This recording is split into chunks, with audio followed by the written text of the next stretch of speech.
Assalamualaikum warahmatullahi wabarakatuh, sahabat sejuta kisah. Untuk cerita misteri kali ini bercerita tentang sebuah sumur tua yang ada di belakang rumah, yang mana bisa memikat orang untuk bunuh diri.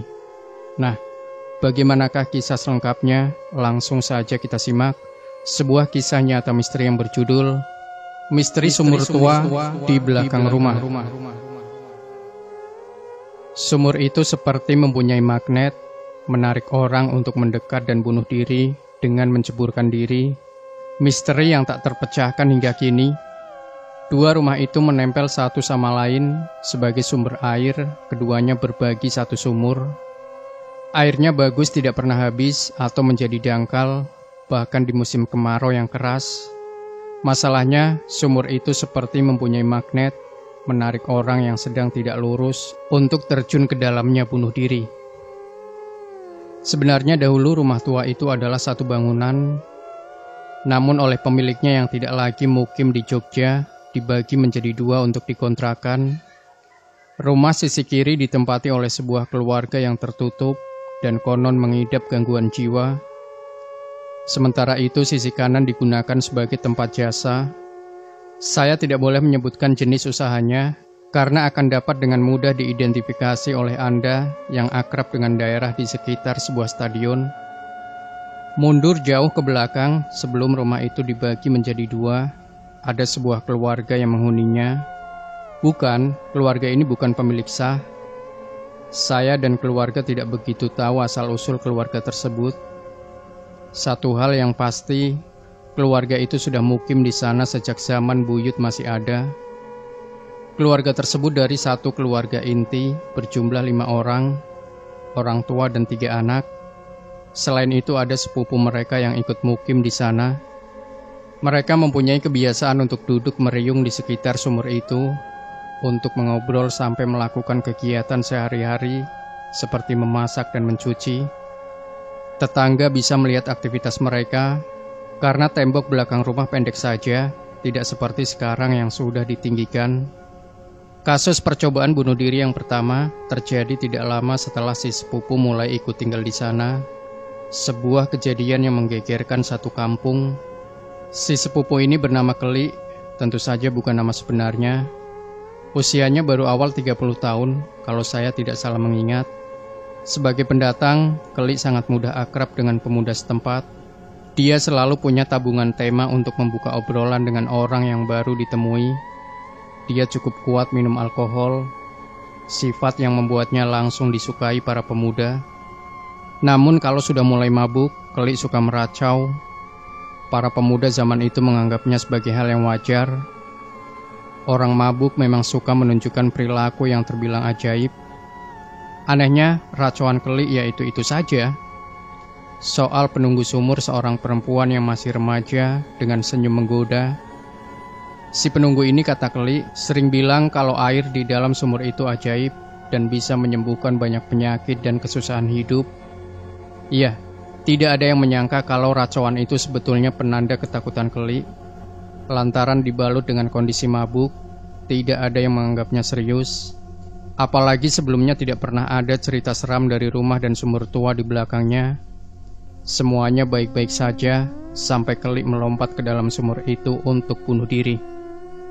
Percobaan bunuh diri Keli ini sungguh dramatis. Kejadiannya di siang bolong dan banyak saksi. Tetangga samping dan belakang rumah bisa melihat kejadian horor itu. Keli berlari dengan cepat, naik ke bibir sumur, dan melompat ke dalam. Konon ada yang melihatnya menangis ketika melakukan percobaan bunuh diri itu. Saya sebut percobaan karena Keli berhasil diselamatkan. Warga langsung menghambur ke sumur tua itu. Para pemuda mengikat dirinya menggunakan tali tampar yang panjang dan kuat. Mereka mengerek Keli ke atas. Terlambat sedikit, Keli pasti meninggal. Mengingat dia tidak bisa berenang dan bisa jadi mati tercekik oleh gas di dalam sumur. Mengerikan. Beberapa jam kemudian, di rumah sakit Keli akhirnya sadar. Perwakilan keluarga menunggu di dalam, sementara para pemuda berjaga di luar. Setelah bisa berkomunikasi, Keli menceritakan detik-detik kejadian percobaan bunuh diri yang dia lakukan. Semua yang hadir mendengarkan dengan tegang. Siang itu Kelik baru selesai makan, lalu berbaring di ruang depan. Ketika berada dalam kondisi setengah sadar sebelum tertidur, kaki Kelik dipegang oleh anak perempuan yang katanya menunggu sumur tua itu. Seketika Kelik merasa sangat sedih dan ingin menemani si anak perempuan itu. Perasaan itu sangat kuat dan dia tidak sadar sudah berdiri di pintu belakang rumah. Dia bisa melihat si anak perempuan itu melompat ke dalam sumur. Niat awal Kelik adalah mencegah anak perempuan itu untuk bunuh diri. Namun, yang akhirnya dia sadari adalah dirinya ikut menceburkan diri ke sumur. Setelah sadar dan diizinkan pulang, Kelik lebih banyak di luar rumah. Seakan-akan dia takut untuk pulang. Bahkan pernah dia menginap di pos ronda selama beberapa hari. Di lain kesempatan, dia tidur di balai-balai di depan rumah tetangga. Kami tahu Kelik ketakutan, tapi dia tidak bisa menceritakan ketakutan itu. Ya, dia merasa tidak bisa, bukannya tidak ingin. 2 bulan kemudian, Kelik memutuskan untuk pergi. Kami dengar dia pergi ke Sumatera untuk bekerja di perkebunan sawit yang baru buka. Di satu sisi kami kehilangan sosok yang pintar mencari tema obrolan. Namun setidaknya kejadian horor percobaan bunuh diri tidak akan terjadi lagi. Setidaknya itulah prediksi kami. Kalau sudah begini, Anda pasti tahu kalau prediksi kami salah. Tepat 2 bulan setelah kejadian Kelik, percobaan bunuh diri terjadi lagi. Kali ini kepala keluarga, namanya Pak Ateng. Usianya baru saja menginjak 60 tahun. Tidak ada yang tahu kejadian naas itu. Sore hari selepas pukul 5, jasadnya diangkat dari dalam sumur. Konon, setelah pemeriksaan, diketahui Pak Ateng sudah meninggal sejak siang. Tangis duka langsung pecah. Pagi harinya Pak Ateng sempat bilang ke istrinya akan pergi selama beberapa jam untuk membantu orang. Istrinya merasa aneh, tetapi tidak bertanya lebih lanjut. Dia mengira Pak Ateng mau membantu tetangga atau sedang ada hajat di kampung yang dia tidak tahu. Pamitan Pak Ateng pagi itu ternyata menjadi pamitan untuk selamanya. Semenjak kematian Pak Ateng, keluarga itu menjadi lebih banyak murung. Kelik sendiri tidak pernah bisa dikontak lagi, apalagi kembali ke kampung saya. Beberapa tahun kemudian, kami mendengar kabar kalau Kelik tidak pernah sampai ke Sumatera. Jejaknya menghilang sebelum menyeberangi Selat Sunda. Tidak lama kemudian, setelah peristiwa bunuh diri itu terjadi, keluarga Pak Ateng pergi satu persatu. Tidak ada yang berpamitan kecuali istrinya. Padahal 3 anak Pak Ateng juga cukup dekat dengan para pemuda. Apakah hanya karena malu? Padahal warga kampung sudah berusaha sekuat tenaga untuk tidak bergosip soal kejadian bunuh diri itu. Warga juga selalu membantu keluarga itu sebisa mungkin, mulai dari menyumbang sembako sampai mengirim masakan. Istri Pak Ateng berpamitan hanya kepada Pak RT. Katanya dia akan pulang kampung ke sebuah daerah di Jawa Tengah. Istri Pak Ateng menggunakan kata ganti saya, bukan kami, yang merujuk ke anak-anaknya. Dia juga tidak mau menjawab ketika warga bertanya kemana anak-anak Pak Ateng. Kami menganggap mereka sebagai keluarga yang hilang. Jejak Kelik tidak terlacak, anak-anak Pak Ateng menghilang tanpa pamit, dan istrinya ternyata tidak pernah sampai ke kampung halaman. 1 minggu setelah kepergian keluarga itu, keluarga istri Pak Ateng datang, niatnya ingin menjenguk, tetapi justru kehilangan jejak. Selama kurang lebih 1 tahun, rumah yang lumayan jembar itu kosong, hingga si pemilik rumah yang sangat jarang pulang membagi rumah itu menjadi 2. Warga tidak ada yang tahu alasannya. Mungkin dengan membagi menjadi 2, keuntungan dari kontrakan akan bertambah. Benar saja, tidak lama setelah memasang iklan rumah disewakan, ada pengontrak yang masuk. Yang pertama masuk adalah pasangan suami istri yang hendak menjadikan kontrakan itu sebagai ruang usaha dalam bentuk jasa. Maafkan saya yang tidak boleh menceritakan jenis jasa yang akhirnya berjalan, karena pada masanya tempat tersebut cukup terkenal. Sementara itu, penghuni di sisi kiri datang begitu saja. Bahkan beberapa tahun kemudian, sang ibu divonis mengidap gangguan jiwa, sementara anak-anak mereka pergi satu persatu. Mereka juga terkadang menunjukkan gelagat aneh. Misalnya si anak laki-laki sering ketahuan memperhatikan orang yang lewat dengan tatapan tajam, tetapi seutas senyum tersungging di bibirnya.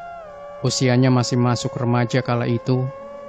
Setelah pasangan suami istri penyedia jasa itu menjadi cukup terkenal, warga sudah melupakan kejadian horor beberapa tahun silam. Sementara penghuni di rumah sebelah kiri dianggap sebatas keluarga yang bermasalah saja. Sebuah tragedi yang dilupakan memang tidak bagus. Tragedi harus selalu diingat untuk kemudian didoakan sekaligus dicegah semoga tidak lagi terjadi. Si anak dari rumah sebelah kiri menghilang. Warga menduga ini hanya kenakalan semata seperti yang sudah-sudah. Namun satu hari kemudian si anak ini tidak kunjung pulang. Si ibu panik dan meminta bantuan warga untuk ikut mencari.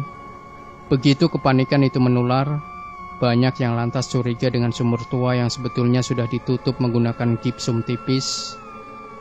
Siang harinya warga membongkar gipsum tipis itu. Bagian dalam sumur itu sudah ditumbuhi tumbuhan menjalar cukup rapat.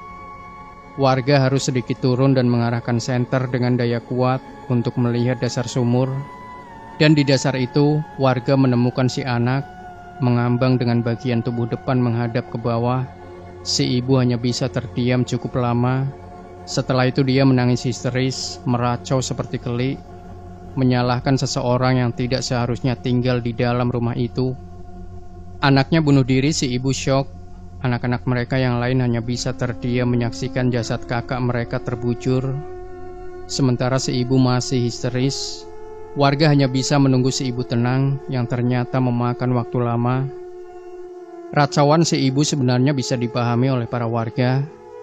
Kalimat-kalimat yang terlontar dari mulut si ibu mirip seperti penuturan keli. Ada sosok anak perempuan berusia remaja dengan senyum yang menggoda, sering menampakkan diri di dalam rumah sebelah kiri. Si ibu yang sudah mengidap gangguan jiwa sering membentak sosok itu, menyuruh sosok itu untuk pergi karena sangat mengganggu.